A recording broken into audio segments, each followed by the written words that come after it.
Welcome to the 51st episode of our podcast series for advisors considering the independent space. Today's episode is 5 things Josh Brown's firm does differently and how it resulted in over 100x growth in 6 years. Honest, authentic, and relatable advice from Josh Brown, industry thought leader and CEO of Ritholtz Wealth Management. I'm Mindy Diamond, and this is Mindy Diamond on Independence. This podcast is available on our website, diamond-consultants.com, and on advisorhub.com, as well as Apple Podcasts and other podcast resources. If you're new to this series, I encourage you to visit diamond-consultants.com/independence101 for the top 5 episodes that will help you get up to speed on the basics of the independent space, plus links to other episodes you may have missed. And if you're listening to this series on the Apple Podcast app, be sure to leave a star rating and review. It serves as a guide to us, as well as your colleagues in the wealth management industry who may be searching for valuable content to tune into. Few names in the wealth management industry are as well known as that of my guest on this episode. Josh Brown is the CEO and co-founder of Ritholtz Wealth Management, an RIA with over $1 billion in assets. But most know him as the prolific voice on CNBC's halftime report and from his no-holds-barred commentary on other major media outlets.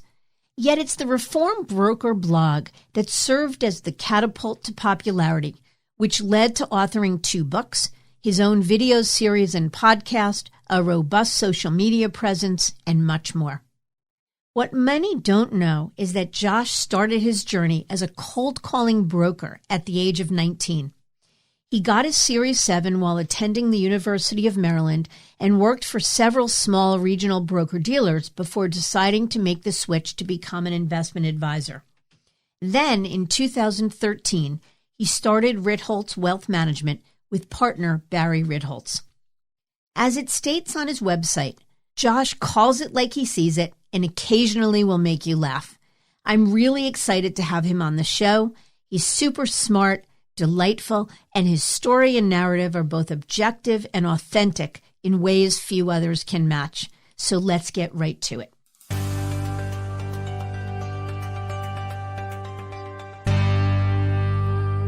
Josh, thank you so very much for making the time to talk with me today.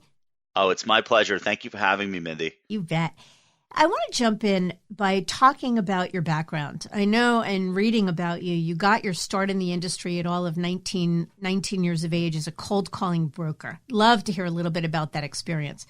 Well, I was in between freshman and sophomore year at school, and I really didn't know how to spend my summer. And my dad was playing golf on Long Island with all of these stockbrokers. And this is just like that moment in history where being a stockbroker was glamorous, and that's where everyone was making a ton of money, and there was a ton of interest in the stock market.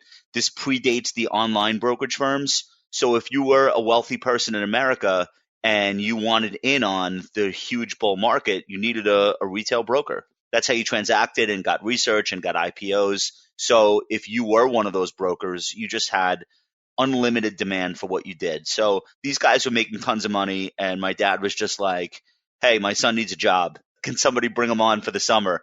I don't think he really drew the distinction between, let's say, Merrill Lynch and the first firm I started at, which was called Lou Lieberbaum, which was basically a firm with 5 offices. And he was just like, hey, my friend has a gig for you.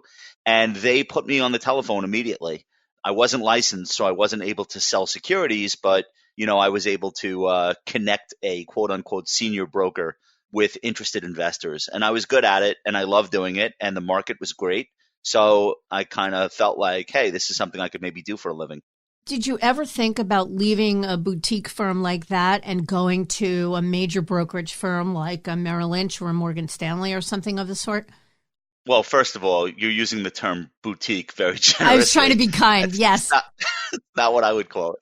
I really didn't have an awakening about the right way to do this business until the financial crisis. In 2007, 2008, is really the first time that I started to question, what am I really doing for people? I loved talking with clients. I loved buying and selling stocks, but it wasn't really until the crisis where I said, none of this is helping anyone. It's just a hamster wheel of good trades, bad trades. I wasn't a financial planner. I wasn't really addressing the big needs that these people had. And to be honest, the clients were self-selecting also. So it's not like these were people who were interested in talking to me about a financial plan. They were gamblers. They wanted to speculate in stocks. And, there is a subset of investors that is not interested in long-term investing and is more interested in how much can I make this month? Or is Coke going to outperform Pepsi? And that is the need that I was addressing. And it really took the crisis for me to say, I have to get with a better firm. I have to figure out how I can really add value to people's lives. And it turned out that at the same time, I also had to switch the clientele I was dealing with. So all three of those things occurred to me at the same time. And it wasn't until I had already been doing retail brokerage for years. Okay, so that brings me to my next point. So now you are a nationally known thought leader, television commentator, and CEO of an RIA firm. So let's talk about the journey. How did you connect with Barry Ritholtz, who is your partner in Ritholtz Wealth Management, and how did you get from there to here? The very abbreviated version is that in 2008, my business was basically washed out. The stock market had declined by 50%. Even the best quote unquote blue chip stocks were crushed. Even the best mutual fund managers were down big. And I had seen the dot-com crisis, but I wasn't really managing money while that happened. I was working for people who manage money, so it didn't have the same effect on me. This really affected me, and I kind of had this crisis of consciousness where I said, I'm doing all this stuff every day, but it's not really helping anyone. And like everyone else, I didn't know what my future was, but I had nothing to lose. And I had things that I wanted to say. I'd always been a big reader, and I love to write. And I just said, you know what? I had nothing else going on. I started a blog. And, it took 5 minutes to get a WordPress. I bought a domain for $13 and I was off and running. And I went to my compliance officer and I'm like, I'm going to do a blog. He's like, oh, this is just what we need. Like the world is melting down around anything to do with Wall Street. And he's like, now I have to vet your blog posts.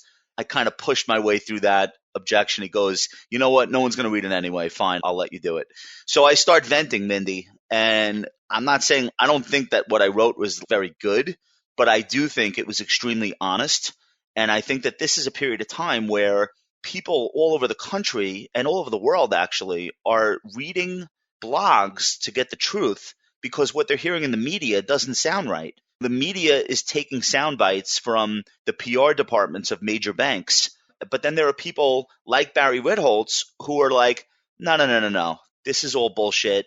Here's what's really going on with housing. Here's what's really happening with subprime mortgages. This is the transmission mechanism by which weakness in this area leads to weakness in that area. And here's how the whole thing works. And from reading people like Barry and Eddie Elfenbein and Eve Smith and Bill McBride at Calculated Risk and some of the great bloggers of that era, I said, I think I have something to contribute to this conversation from the perspective of someone who's dealing with retail investors.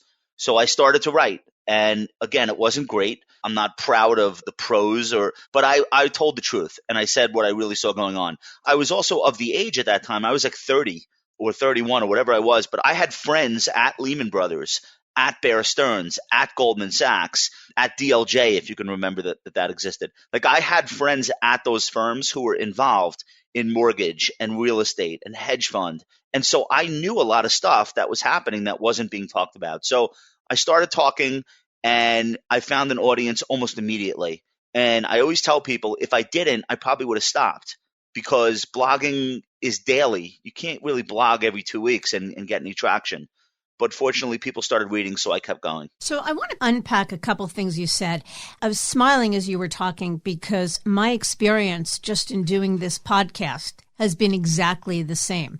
On a whim, 2 years ago, I said, everyone's asking us the same questions about what it means to be independent. So let me go out and do a couple of episodes and tell them.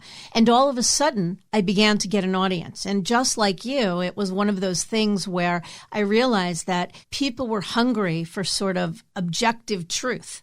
And if they went to talk to an independent broker-dealer, they'd be sold on how great that broker-dealer was, but there was no real place to get objective input about it. And so I think there's a couple of comments to make about that. One, it's extraordinary what you've built, and I want to talk more about sort of your following and what that, daily blog or rant, as you call it, morphed into. But also to say that it's a good message for anybody listening, that if you've got something smart and earnest and thoughtful to say, and you're consistent about it, and you're objective, and you're doing it with integrity, people will listen. And it's a wonderful way to build a business. Mindy, you have a great niche, and I think you're probably the only person when the topic of recruiting and career moves within brokerage and financial advisory comes up. You're like the name that everyone associates with it. You've done an amazing job being in the press, and you've built a great business. So if I were on the outside watching you start a podcast, I would have said, don't worry, this is totally going to work. But I get where you're saying, like, who knows what's going to happen? But I would have told you you're going to succeed. As far as like my version of that, the truth is I was very lucky because when I started, there weren't a million financial advisors trying to write blogs. So one lesson, and I always like to ascribe the role of luck to these things, but being early sometimes is more important than being great. I was not great. I was okay. Now, a lot of what I did to build a following was to go the opposite way that most people would think. Like most people would say, okay, I present myself as an authority and that will build my audience. And I did the opposite. I said, I don't really know about any of this stuff. So here are 5 articles that I'm reading about it today. And I set myself up as somebody who was on a journey of trying to get smarter rather than as someone who, here's how the whole world works according to Josh Brown. And I think because I was very open and honest about the fact that I was trying to figure this stuff out alongside the audience, I think it was somewhat endearing to people. And I think I didn't turn people off. Well, I think that's right. I think it's just that. They saw themselves in you. You were them. And that's what they were able to relate to. I think that's true. I want to make it clear for everyone. So today, you live 2 professional lives, maybe more than that, but 2 that I know of. One is CEO of an RIA firm. It's like 5. Ritholtz Wealth Management. And 2 is commentator, blogger, thought leader, writer, all of that. So I want to talk about both. So let's first talk about the blogging and the writing. So you go from being a young guy, not with necessarily a whole lot to say, but you're a very relatable guy, to who you are today. So tell us about the writing you do today, who's following you, and why.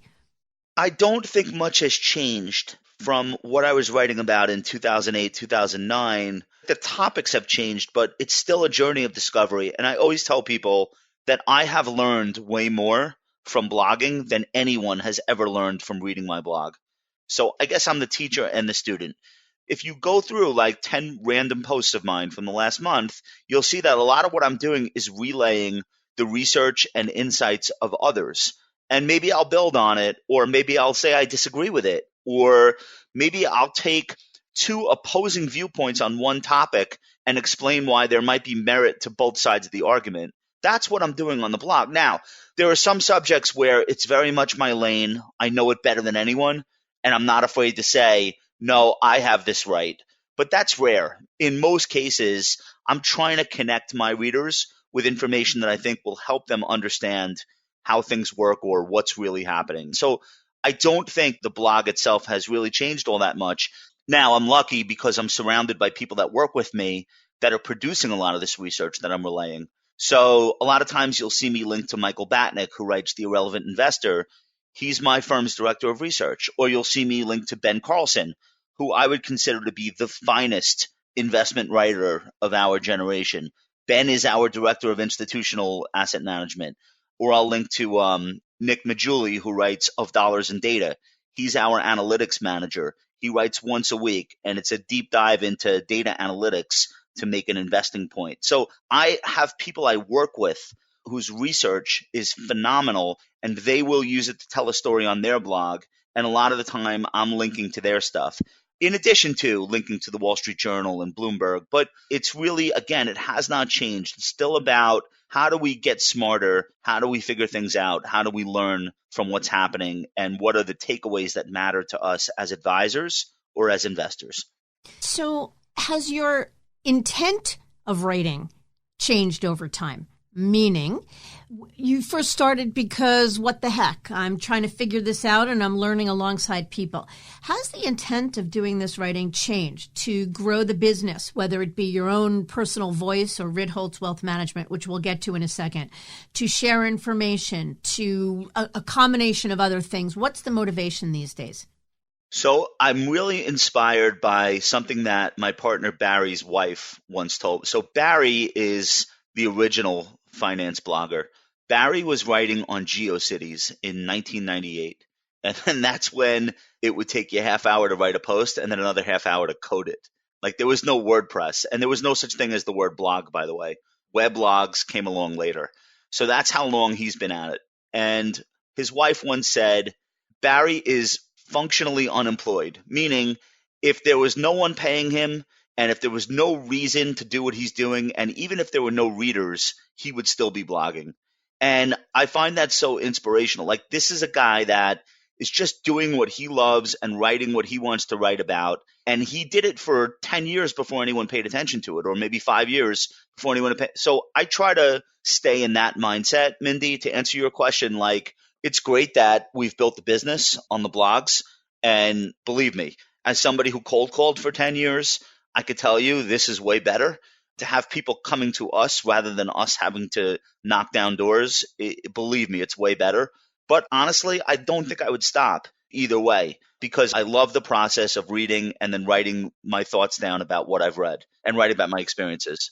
I relate to that 1,000% because I blog not daily, but weekly, and it's grown the business and it's certainly increased our exposure and credibility. But that is not my intent. It never was.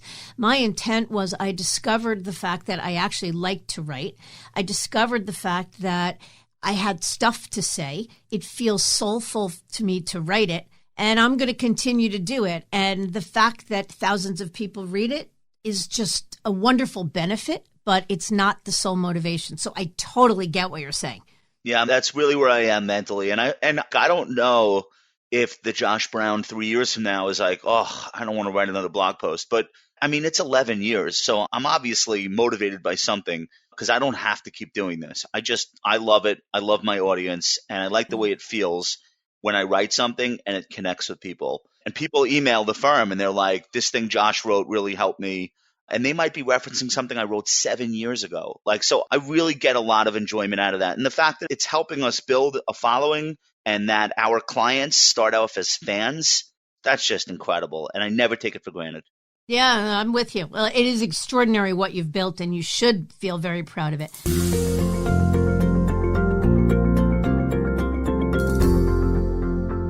Let's back up for clarity. So tell us now about your day job as CEO of Ritholtz Wealth Management. Who is Barry Ritholtz? And tell us a little bit about the RIA firm.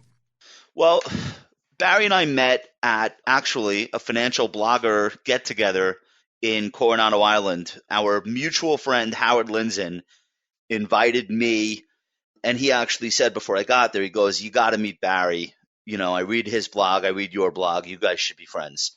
And Barry and I have a lot in common in our background, both from Long Island. He's from an older generation than I am, but we have a similar vibe in terms of like the way we think about things. So I met Barry there, and at that time, it's 2010. I'm leaving the retail brokerage side. I have an offer to work at a Manhattan branch of LPL. I'm going to go all RIA is what I'm trying to do. And I already know I'm doing that. I just don't know how. And I don't have enough money under management where I could like launch my own firm. So I meet Barry by the pool and we talk for an hour. And by the end of the hour, he's like, okay, when you come back to New York, you have to meet my partner. We're starting an RIA and you would be perfect. So I get back to New York. I have like 3 voicemails from Barry. What are you doing? Come over. So that was great. And when I get there, I realize that Barry has a big problem and I have the opposite problem. Barry's problem is he's not client facing.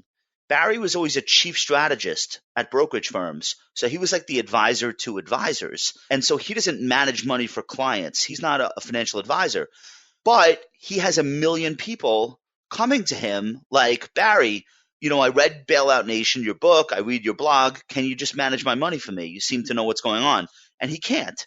So I have the opposite problem. I know how to work with clients, but nobody wants to work with me because I'm nobody. Nobody knows who I am. I didn't have the pedigree of having been at a big firm. So we have like this opposite issue going on. So we decide to team up, and immediately it's just this cyclone of activity. So Barry writes a blog post, 1 million people read it, the phones light up, people are emailing, how can I get money to Barry? And I'm there on the front lines answering those phone calls and emails. And I can't open the accounts fast enough. And this is like prehistoric in terms of like being a registered investment advisor. We don't have a CRM. I'm like using a yellow legal pad to write down people's date of birth and how they want their accounts titled. And then as far as the portfolio, we're doing like a mutual fund mix that's an asset allocation. And again, compared to what we're doing now, fairly primitive, but it works. And then it gets too big for me to handle myself. So at that point, we happen to have been lucky enough that a gentleman named Chris Venn, who is now a founding partner of Ritholtz Wealth, he's at a Wells Fargo branch up in Syracuse, but he's from the New York Metro and he wants to come back. He comes in ostensibly to say hi to us. And it turns out he's actually interviewing with us, but we don't know it at the time. And Chris says, all right, show me what you're doing for clients. Like, what's your CRM? I hold up my yellow legal pad. He's like, okay, that's great. Show me your portfolio. Show me what you're doing for financial planning. I said, I'm not a financial planner. We're not doing anything. So he goes, okay, I'm hired and I'm going to move my family back to the New York area from Syracuse and I'm going to come work with you guys. And we were like, okay, I guess that sounds good. So he basically turned a meeting into an interview and then he hired himself at the same time. But Chris nailed it, something that Barry and I were not equipped to do on our own, but is now literally the centerpiece of our client service model. Chris said, you could have the best asset allocation in the world. If it's not married to a financial plan, and if you don't have a true service model for clients, it's going to go nowhere. And he was dead right. And bringing him in really accelerated us as being more than just two guys who were on TV. It really turned us into the start of a practice that would one day become a firm. And so tell us about that firm. So how has it grown over time? How much under management? Do all the clients come because of the media presence? How has it evolved? Well, the fourth partner, Michael Batnick, joined shortly after Chris as our director of research. And Michael took a look at what we were doing with the portfolios, spoke with Chris about what types of clients we had and what kind of portfolios that they actually need, and looked at some of our materials where we explain our investing process, and he completely revamped the whole thing. And so then we had all the pieces of the puzzle together. We had client service, we had financial planning, we had real portfolios and real research around those portfolios. And then we had Barry as arguably one of the best faces and names for the firm that you could ask for, because Barry's whole reputation was about telling the truth and saying things that were uncomfortable within the industry, but that would resonate with investors. So we had all the pieces of the puzzle together, and by default, I became the CEO. I do think I have some leadership qualities. I'm not saying it's like we flipped a coin, but I never set out to be a CEO. Like, it was never my intent. It was never anywhere within my wildest dreams. So we launched the firm in September 2013. This month, we turned 6 years old, Mindy. And what's funny is I think we were like 86 million about to launch the firm. We were a practice at someone else's RIA. 2 days before we were going to launch the firm, we lost our biggest client. So we had a client who had sold the business, and one of the big wirehouses was the investment banker on the sale, and he wasn't getting his cash for a long time. But, this guy had sold his business for millions and millions of dollars, and he wanted to start living that lifestyle now. So he needed a portfolio loan. He didn't want to sell out his holdings. He needed somebody who could make a huge loan against them. And we were just not in that business. Like, we're fiduciaries. We're not selling loans to people for LIBOR +1 or whatever. So this guy got pulled by a wirehouse that happened to have been his investment banker. And so we said, oh, man, we're about to launch this thing, and we just lost 18 million in assets or whatever it is. But we plowed forward, the four of us and an assistant, and we got it off the ground. We found space in Manhattan that we could barely afford at the time, and we buckled up and we said, all right, let's do it. Something incredible happened. The day we made the announcement, and that blog post is still on my site, you can see it. The day we made the announcement that we launched our own firm and it would be called Ritholtz Wealth Management, we literally got like 200 emails from people who had been either readers of mine or fans of Barry who said, some version of, this is what I've been waiting for. I want to be your first new client at the new firm. So we had this tremendous tailwind from the enthusiasm of our readers and fans. And that, I think, is probably what saved us, because I don't know if we were prepared to launch our own firm at 60-something million in assets versus the 80 or 90 we thought we had. So that was like a huge moment of affirmation for us. And a lot's changed, but a lot has stayed the same in the ensuing 6 years. And so how much under management today in 6 years? I think we're north of 1.1 billion as of right now. Amazing. Depending on what Apple stock is doing and the 10-year treasury. Right? Yeah, it sounds extraordinary, and it is. But from where I sit, it's not that extraordinary, because I found the same. I think that, as we said earlier, when you are earnest and honest and relatable and giving people information and perspective that they can't get elsewhere, that is so much more important than being the one with the hottest investment idea. So much of what an advisor does today is commoditized. And I think that the only way to really differentiate is as a human being the kind of person and offering the kind of service that they can't necessarily get elsewhere. I'm going to say that's partially true. I think so much of what an asset manager does today is commoditized. And maybe we're saying the same thing. I don't think that the personal relationship portion of this, which frankly is everything, the relationship between the advisor and the client, not only do I think it has not been commoditized, I actually think it's become more valuable than ever, given the demography of the United States, given where asset prices are, given how high stakes everything seems to be these days. I think it's the personal relationship that is the piece that is of most value. And all of the other stuff, from financial planning to asset management to what ETF do I buy, how much can I take out a year and still retire, and all, I think all of that other stuff is important, but it's in service to the relationship. And I don't think there's been any commoditization there yet.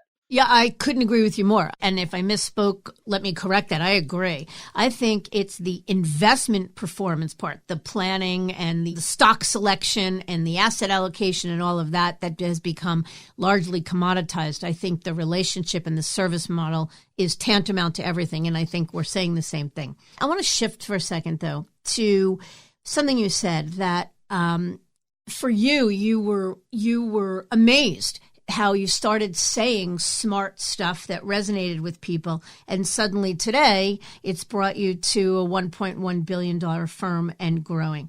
What message do you think, what can an RIA or a prospective RIA take from that? How can they use that information to help make them better? What's the message there?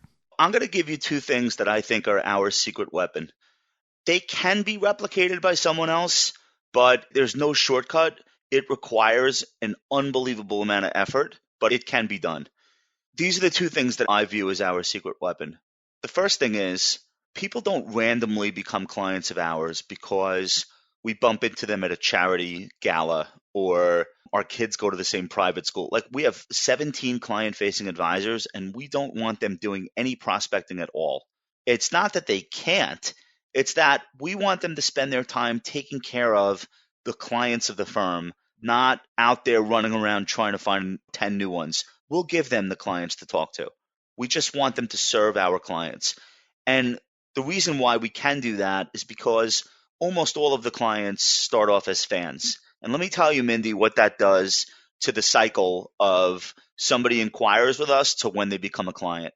I can't say definitively that it cuts the period of time in half, or I know it speeds up that cycle. I just don't know mathematically to what degree, but I know it helps. So if a regular person meets an advisor somewhere, that might be a 1-year dance before they decide, hey, you know what? I'm going to become a client of this person.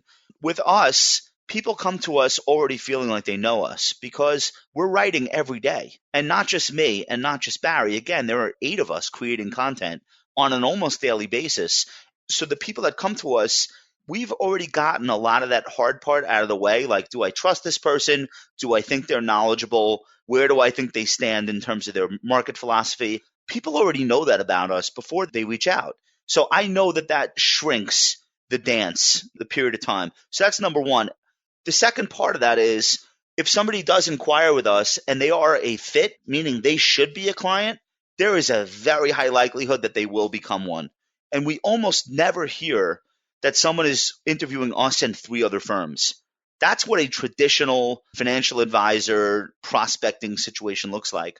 With us, it's usually, I always knew I was going to give you guys money, and now I just sold my business and I have the money to give you. But I've been a fan of Barry since 2005, or I've been reading Josh since 2011. We hear a lot of that stuff. So a lot of the hard part's already out of the way. And we will not take on a client and build them a portfolio and invest for them if they haven't gone through an extensive 3 to 4 call or meeting process where we've built out a financial plan and we've set up the objectives and the goals of what we're trying to do. We will not. So if someone calls up 1-800-Ritholtz and ends up talking to one of the advisors and they say, look, I have $2 million just invested for me, we absolutely will not take that money. And if I were at a wirehouse, my regional manager or complex manager would say, what are you, nuts? Open the account. We'll find something to sell them. So we have a very intense upfront process. People have to complete an entire financial plan before we will invest anything for them. The other stipulation is we won't take part of their money. It's all or none. And it's not because we're snobs or we think we're too good for a small dollar amount. We are literally selling people on the idea that we have to execute the financial plan in order for the portfolio to mean anything. So can every firm do that? Yes. The problem is if you don't have as high a probability that that person will become a client, think about how much time and effort you've invested on nothing. We're doing hours of work for people before they pay us a nickel. How can we do that? Well, we can do that because we know there's a very high probability of the right people becoming clients. So we can make that upfront investment, and a lot of firms can't. And the reason we can make that upfront investment is because we know they're already fans of ours and they're probably going to come on board. So that is one of the secret weapons. And then the other one, which I'll explain a little bit more quickly, every day things happen in the economy, in the stock market. The tweeter-in-chief has things to say. Interest rates, geopolitics, an oil refinery blows up. There are always things happening that I don't want to say frighten investors, but they introduce concern into a high net worth investor's life. Someone that's got millions of dollars at stake, they are paying attention to this stuff. Now, most of them in this country have an advisor, and they don't want to call the advisor every time something makes them nervous. Right? They're like, this looks bad. I sure hope my financial advisor, Susan, is paying attention to this. Our clients know that we will have a take on all of this stuff. All they have to do is go to one of our blogs, listen to one of our podcasts, even go on Facebook or Twitter or any of the places where we're doing content. And it's not that we will have an answer that's the perfect answer. It's that they know we're paying attention and we're fully engaged and both of our hands are on the steering wheel. And that is, I think, a huge advantage. And when advisors come and join our firm and they leave places, I'm not going to get into individual firm names, but they leave other RIAs or they leave brokerage firms and they bring their clientele and they join us, that's one of the things that they hadn't even counted on being a benefit, all of a sudden being an incredible benefit to them because their clients say, hey, Dave, I know we didn't speak this week, but I was a little bit nervous about that thing where the repo rate market blew up and I didn't really understand it. But then I saw Ben Carlson wrote something about it at A Wealth of Common Sense, or I saw Josh Brown on TV giving some context about it and I didn't panic. Those two things that we're doing, other firms can do them, but it requires an enormous investment of time and effort and energy and a lot of luck and being clever in order for them to build something like that. And no one else that I know of really has anything like that right now in the space. I have to assume that other firms will rise up and give that a shot, but we haven't seen it yet.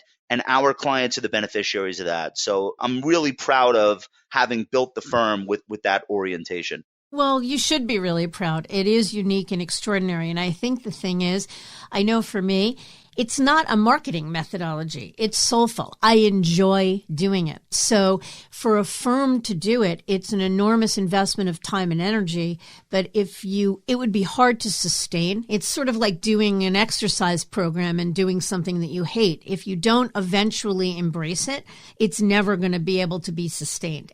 You need results. If you write a blog post every day for 60 days, spend 2 months, and then you have the same amount of traffic on day 60 that you had on day 10, you're probably going to give up. And that happens all the time.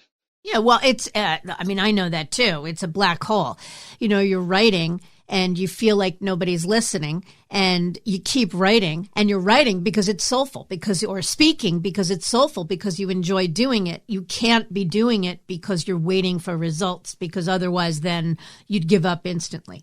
But I want to shift a little bit and say, looking at the industry at large, we all know that the puck is heading largely toward the independent space. We're watching every day billions of dollars, billions in top teams leaving the wirehouse world to go some version of independence. And the independent ecosystem, the waterfall of possibilities, keeps expanding. And one of the things that strikes me is that we hear advisors at the wirehouses complaining about the inability to differentiate themselves, to speak their mind, to brand themselves, to brand or stand out in any way different than the thousands of others in their market or in their industry.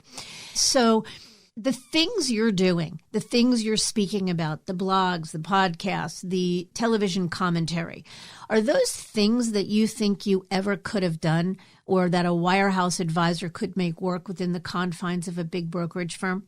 No. Yeah, well, that's a simple answer, and I would agree with that.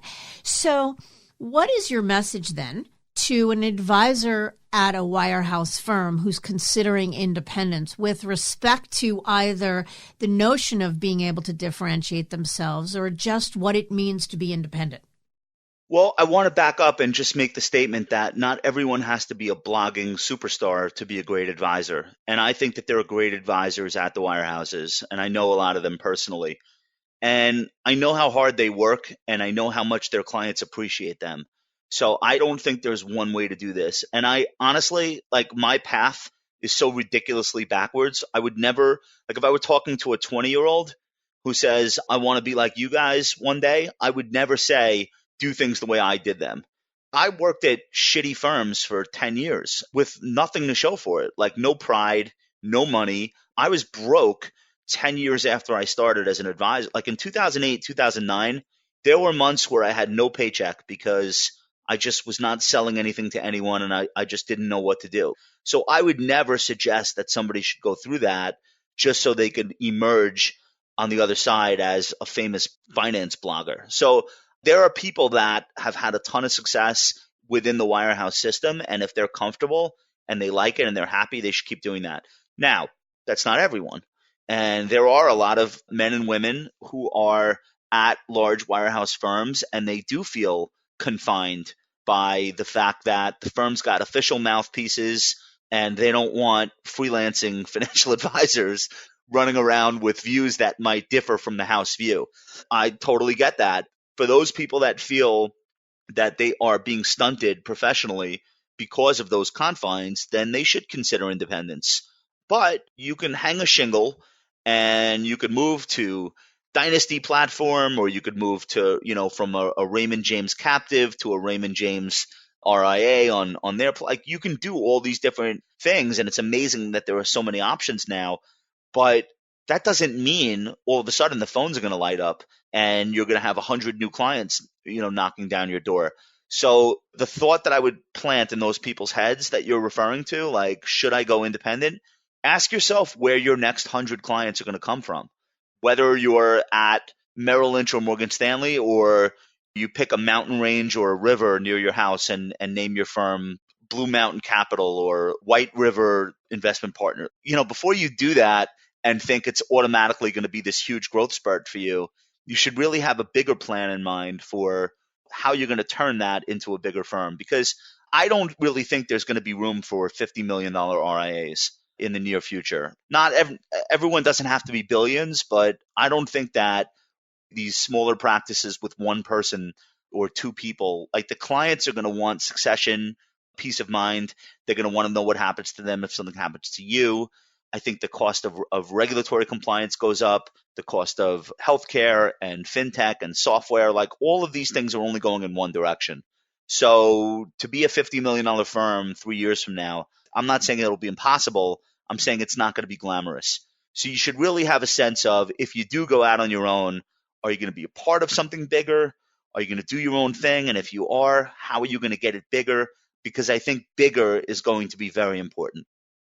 Yeah, and by bigger, I think we would all agree what we mean is not bigger for the sake of bigger sake, but bigger Scale. for the sake of You need scale. You Exactly. have to have scale. People ask, why do you guys do these conferences and why do you guys do so much thought leadership within the financial advisor? We have brought on some incredibly talented financial advisors all over the country. I now have offices set up in Portland, Oregon, in Chicago, Florida, in Orange County, California, Grand Rapids, Michigan, New Orleans, Lafayette. We have brought on some incredible advisors, and they've come on not because we recruited them. They were fans. And they said, you know what? I'm running this practice. It's 20 million. It's 50 million. I'm at this firm, or I have my own firm, but I'm sharing all your content with my clients. And I just said to myself, why don't I just join these guys and be a part of Ritholtz Wealth? That has been, in addition to organic growth of clients, bringing on like-minded advisors has been really, really key for our growth. So it's not just we want to do it because we want to get bigger. This is more talented advisors that we can put in front of our clients. And this is how we can serve more clients better, by having more of us. So, Mindy, we have not raised a dollar from private equity or outside investors. We have no interest in that right now. Everything we've done is bootstrapped. All of the advisors that have come to work for us came because they were fans of what we were doing and they agreed with it, just like the clients. And I think if we can keep that going, that'll be the key to doing bigness, but not for the sake of bigness, and getting larger because it's better for us, for our clients. We get better pricing from our vendors. We get the benefits of scale, but we're not giving up an arm and a leg for that scale. We didn't sell out 51% of the firm to a hedge fund. We are doing this very methodically, and we're doing it in a bootstrapped way. Yeah, well, it's the right way to do it. And look, M&A right now in the RIA space is hot and heavy. And the reason it is for all the things you're talking about. It's not about, some firms, I guess, are getting bigger just for the sake of bigness, as you say. But the right firms are doing it because they're either a one-man band who doesn't have the scale or capacity or succession plan to really ultimately do what's right by clients, and or they're a firm that realizes it's going to take significant investment in their own firm in order to grow. And it's probably a good time to look at another firm and say, can 1 + 1 = 3? I read something this morning about a firm where the original private equity investor sold all their shares to a second private equity investor. That is not appealing to me. The idea that they turn the RIA into a bond, and the bond is paying interest to outside investors, and the people working there are like generating the interest payments on these bonds. We want to be an equity. We don't want to be a bond. And we definitely don't want to be a football where one private equity firm sells us to another, and then we're just like going about our business trying to help clients. Giving employees ownership of the firm gives us a better future than giving essentially fixed income investors ownership of the firm. So one of the major things that we did last year was bring on our first non-owner equity partners. And by the way, the first person to buy equity in the firm was our office manager and administrative assistant. And she probably, when she joined us 6 years ago, never would have imagined she would own a piece of the firm one day. It was not something that we discussed. But we made her an equity owner because of how much she's done for the firm before we've made any of the other advisors equity owners. And so if someone's like, well, what does this firm look like in 5 years, in 10 years? I want the firm to be all employee owned, and I want there to be more shareholders than there are now. And every year when we have an advisor who's been with us for 3 years or more, I want to make those new people the next shareholder. And, people always say you want your employees to act like owners. Well, they're not going to if they aren't owners. They might Yeah. pretend, they might go through the motion. Here's what's ironic about that. That's what Wall Street investment firms used to be. They were the great investment firms like Lehman Brothers and Goldman Sachs. They were partnerships. They didn't have outside shareholders. That came later when they all went public. And I think that idea of the people who work here also own it, I think that's probably what kept them in business for decades. They weren't risking other people's money. They were risking their own. So when they did things in good markets and bad, they all knew the ramifications. We own this. So I don't want to have disinterested second and third hand investors. I'd much rather have the people that live and work within my firm and have 2-year-olds, 5-year-olds, have hopes and dreams. I want their future to be tied up with the future of the firm. And that's how you get people to act like owners. You make them owners. It sounds so obvious, but so many people have not hit upon that yet. And I think that's something that we're doing right. And what makes it ironic, it's a throwback to old school Wall Street. Yeah, I think you're right. Josh, what about the clients? Do you think that what clients expect from their advisors today has shifted? There are two types of fee pressure. One is nominal. Why am I paying you 2%? I want to pay 1.5. And that's affecting every firm from asset management to financial planners. But the other type of fee pressure is a little bit more invisible to the naked eye. But if you're a business owner, you feel it. If you're an advisor, you feel it to maybe a lesser extent. But that other type of fee pressure is, okay, I'll pay you this, but I want more. Or I want what you're doing now, plus I want these other three things. And I think what firms are trying to figure out now is, well, how much more can we offer rather than how can we cut fees? So you see firms getting involved in it more deeply into insurance. You see firms getting more involved into the estate planning process. You see firms filing taxes for their clients. You see firms acting more like family offices and doing things like bill pay. I don't know what the right answer is to that question. How can we do more for all of our clients and have that help justify what they're paying us? But I know that it's part of the answer. So we're on a dual track. We have something called milestone rewards. I think we're the only firm in the industry doing this.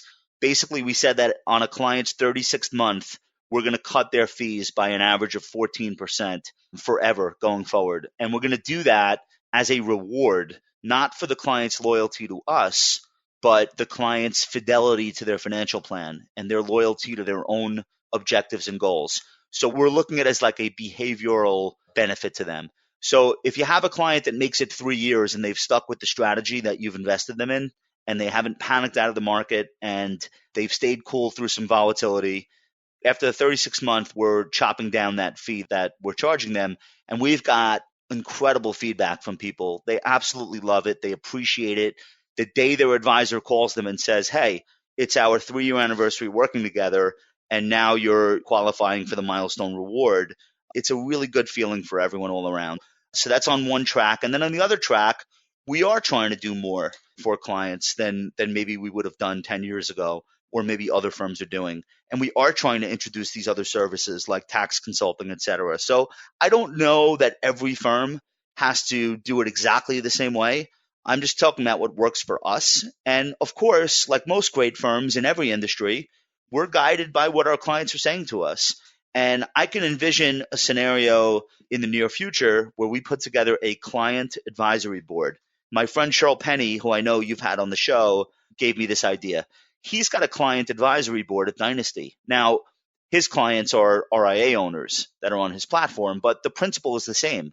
How great would it be to get feedback directly from the people that you're serving in an organized, ongoing fashion and use that as a guide to whether or not you're pleasing people to the extent that you have to. So I could picture us doing something like that, where we ask 5 clients to join, and then maybe we reshuffle it every 2 years. So it's new clients and we're hearing new voices. I do think that that's got to be part of the future, is that kind of direct feedback from clients, not ad hoc and random, like somebody sends you a card and says thank you, but really having ongoing meetings or conference calls with people whom you're actually serving and having them tell you if what you're doing is right or wrong, or if they enjoy it, or if they want more of something or less of something else. Yeah, well, first of all, kudos to you. I think all of the ideas are great. They're in direct response to what clients want. They're in direct response to what's meaningful to clients and what they're asking you for. But what strikes me the most is the amount of control and freedom you have to come up with these creative solutions. And I think that's what most advisors really want more than anything. We know our clients better than anyone, better than a big firm, and we want to be in control of how we serve them.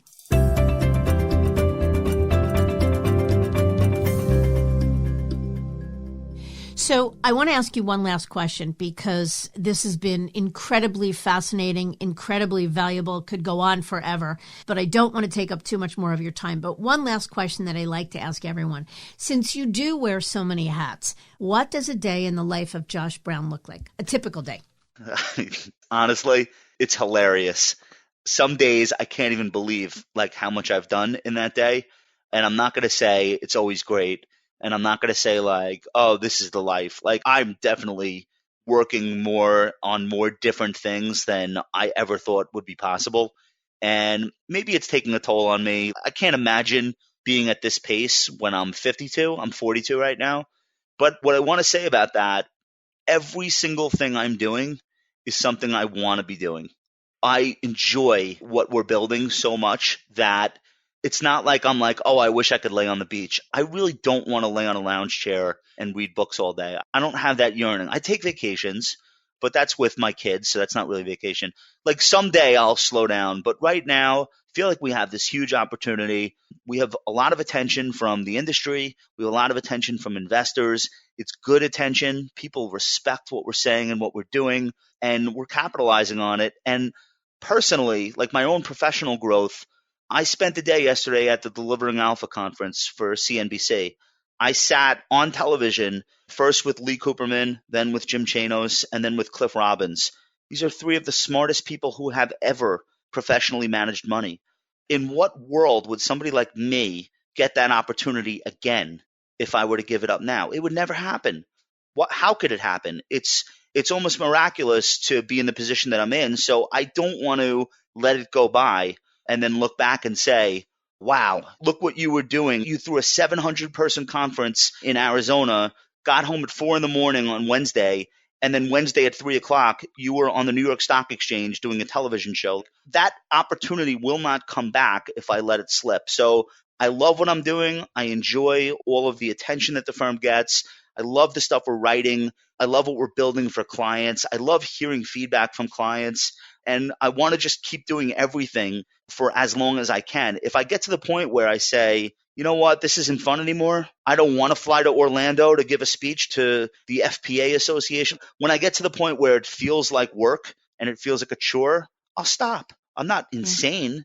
None of it feels that way right now. Right now, I feel like I'm doing things that it's a 1 in a million chance that I would be able to. So I'm trying to be grateful. And the other thing, and I'm not looking for credit for this, but I just feel strongly about it. The other thing I'm trying to do is give back to the advisor community. And you'll see me linked to a lot of other financial advisors. In a lot of industries, people consider that to be competition or, oh, don't talk about the other guy has a good firm or the other guy has a good message. I never feel that way. So when we throw a conference and we have 700 people, 450 of which are direct competitors of ours, we put them on stage. We're like, hey, here's another good advisor. So I think by doing that and elevating other people and linking to people's podcasts and blogs and pointing out that there are other great advisors, not just us, it's not deliberate like, ooh, let me get some goodwill. I just feel strongly that that's what I'm supposed to be doing. And I think it's been really helpful for our firm's reputation that when somebody outside the firm has something good or important to say, not only do we not ignore it, we shed light on it and try to get people to pay attention to that. And, I think that's been critical to our standing in this industry. And again, if I felt like it was a chore, I would stop, but I don't. I really, really love doing that. And I like helping other people because people have helped me. Well, first of all, how lucky you are. And what I call that is you get to live a life of congruence where your values and what drives you, your passions are congruent with how you actually live your life. And I think it's sad how few people in the world actually get to live a life like that. And I think that you're fortunate and it's wonderful. And the rest of the world is a beneficiary as a result, because what you love doing is sharing your ideas and your wisdom with the rest of us. And that helps everyone. So, Josh, it has been extraordinarily productive and enlightening and a pleasure. I am grateful for your time and your insights and your willingness to share. And I hope we can certainly keep the conversation going. And I thank you a lot. Mindy, the pleasure is all mine. Thank you so much for having me on.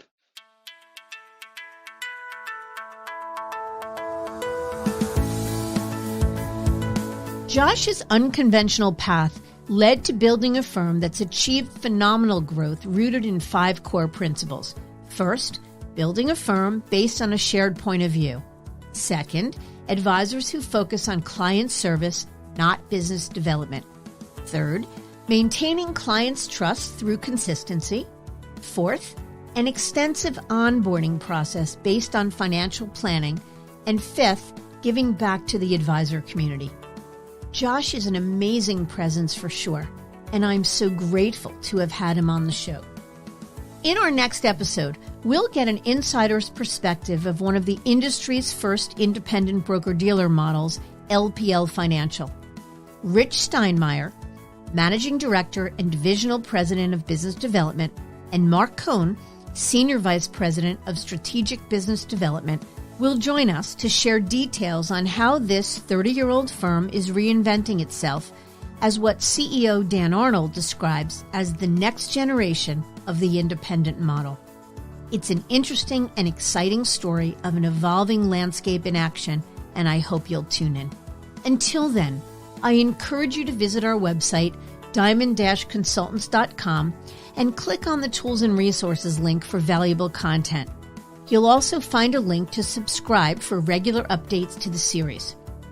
And if you're not a recipient of our weekly email, Perspectives for Advisors, click on the blog link to browse recent articles. Feel free to email or call me if you have specific questions. I can be reached at 908-879-1002 or mdiamond@diamond-consultants.com.